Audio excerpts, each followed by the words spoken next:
The sun had barely risen over New York when Kelly Ripa awoke with a heaviness she couldn't quite shake.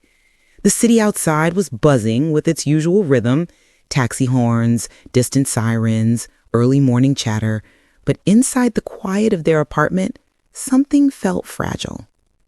Mark was already awake, sitting at the kitchen table, staring at his untouched cup of coffee.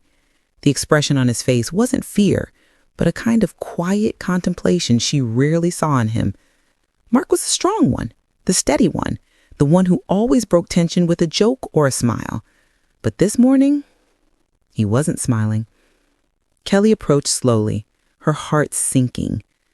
"Mark, did you get the results?" He looked up, and the softness in his eyes gave her the answer before he said a word. He held out the folded piece of paper, the one that had arrived late the night before, the one he hadn't opened until now. She sat beside him as he slid the page across the table. "It's not terrible," he said gently, "but it's not nothing either." Kelly read the words carefully.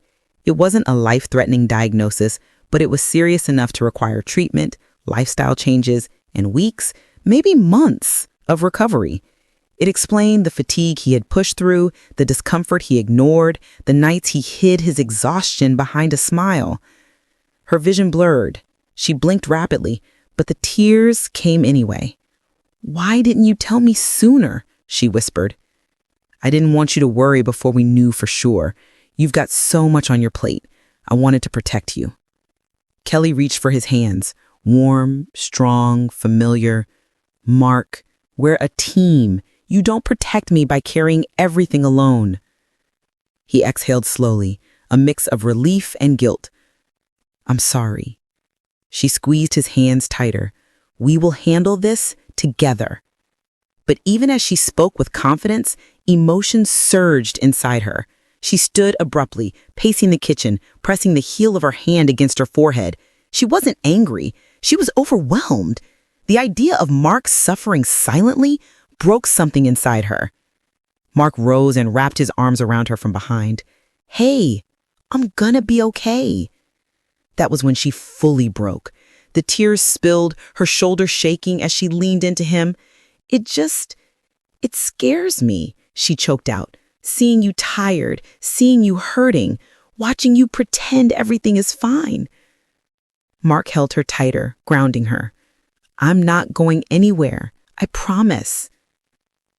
After several minutes, Kelly wiped her face and took a deep breath. "We're making a plan today. Doctor appointments, rest schedule, whatever you need. No more pushing yourself. And I'm clearing my afternoons. I'm going with you to everything." "You don't have to," she said firmly. "I want to." A faint smile curved on his lips, the first real one of the morning. "Okay, then it's a deal." Hours later, Kelly walked into the studio for her show, but her heart remained at home with Mark. Before going live, she took a private moment backstage, staring into the mirror. She didn't want to reveal too much, but she also didn't want to pretend she was untouched by life's sudden storms. When the cameras rolled, she began the show differently. "Life throws unexpected challenges," she told the audience gently. "And sometimes the strongest thing we can do is lean on the people we love." Back home, Mark watched her with quiet admiration, knowing that she was speaking from the deepest part of her heart. And in that connection, in their honesty and their shared strength, they found the courage to face the road ahead. Together. Always together.